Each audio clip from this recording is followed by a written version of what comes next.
کہ مرنے سے پہلے ہم سب کر لے اس پہ غور. کتابوں کا خدا اور ہے، بابوں کا خدا اور. کہنے کو تو تھی سب کا اسلام ہے، لیکن کتابوں کا جہاں اور ہے، بابوں کا جہاں اور. بسم اللہ الرحمن الرحیم. جہلم اکیڈمی کی طرف سے تمام بھائیوں کو السلام علیکم. آج ہم آپ کو دکھانے جا رہے ہیں 2 ڈیفرنٹ پوڈ کاسٹ کی ہائی لائٹس جو کہ ریکارڈ کی گئی ہیں 4 جنوری 2026 کو سنڈے کے دن. اس سنڈے پبلک سیشن کے بعد پہلے تو ہیومن رائٹس پاکستان کے وفد نے انجینئر صاحب سے طویل ملاقات کی، جس کا تذکرہ ہم اپنے سنڈے ہائی لائٹس والی ویڈیو میں بھی کر چکے ہیں. اور پھر 2025 ہیومن رائٹس پاکستان کے ایوارڈ سے بھی نوازا. اس کے بعد پہلی پوڈ کاسٹ کی تیاری شروع کی گئی. یہ پوڈ کاسٹ ریکارڈ کی ہے راولپنڈی سے تعلق رکھنے والے پرنٹ میڈیا کے سینئر جرنلسٹ فاروق احمد صاحب نے، جن کا تعلق ایک نجی اخبار سے بھی ہے.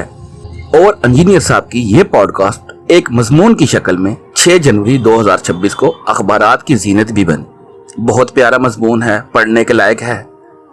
پیور علمی ڈسکشن تھی، جس کا سکرین شاٹ آپ اپنی سکرین پہ بھی دیکھ سکتے ہیں. ایک پیور علمی ڈسکشن تھی. ہم آپ کو اس کی چند ہائی لائٹس دکھا رہے ہیں. مکمل پوڈ کاسٹ جلد ہی ان کے اپنے چینل سے اپلوڈ ہو جائے گی، جو انجینئر محمد علی مرزا آفیشیل چینل سے بھی ہم شیئر کرا دیں گے. جزاک اللہ. دوسری پوڈ کاسٹ جو ریکارڈ کی وہ ہمارے لیگل ٹیم کے سینئر رہنما ایڈوکیٹ سردار ارشاد صاحب نے ریکارڈ کی. یہ پوڈ کاسٹ بھی ایک طویل پوڈ کاسٹ تھی.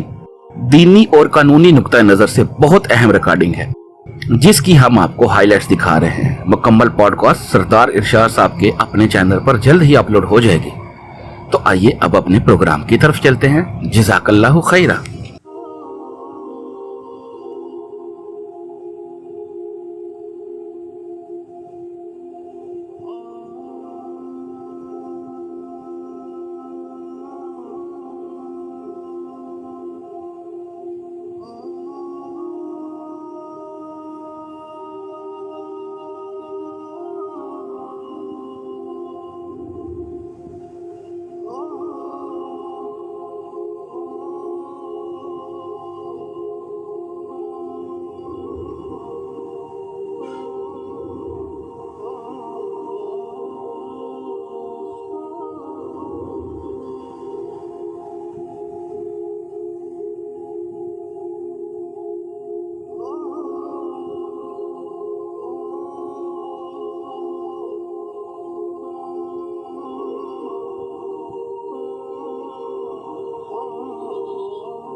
میں یہ کہتا ہوں کہ ہمارا کوئی اسٹوڈنٹ کسی شیعہ کے ساتھ بھی اہل بیت کی محبت کو ایکسچینج کرنے کے لیے تیار نہیں ہے، جو ہم نے اپنے اسٹوڈنٹس کے اندر اہل بیت کی محبت بھر دی ہے. الحمدللہ. توحید بھی بالکل 24 کیرٹ سونا غدیر خون پہ کھڑے ہیں، صحیح مسلم کی حدیث کے تحت، قرآن اور اہل بیت.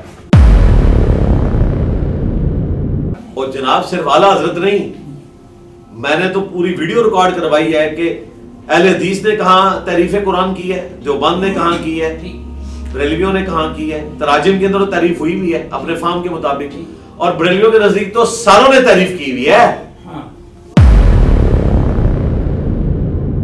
جس طرح ہمارے کسی فیصلے میں یا کورٹ کی ڈسکشن میں نظراتی کونسل نظر ہی نہیں آ رہی، اس طرح آرمی چیف کی تقریر میں اور پرائم منسٹر کی تقریر میں کہیں نظراتی کونسل کا وہ بندہ نظر ہی نہیں آ رہا. تو جب وہ آیت پڑھیں گے تو یہ یہودی والا کام کر رہے نا، یہودی رائنا کو بگاڑتے تھے رائنا. تو یہ جب آپ کو واقعہ بتاتے ہیں تو یہ کیوں بتاتے ہیں واقعہ؟ یہ آپ کو کہیں گے تعلیم کے لیے بتا رہے ہیں، نقل کفر نہ بات.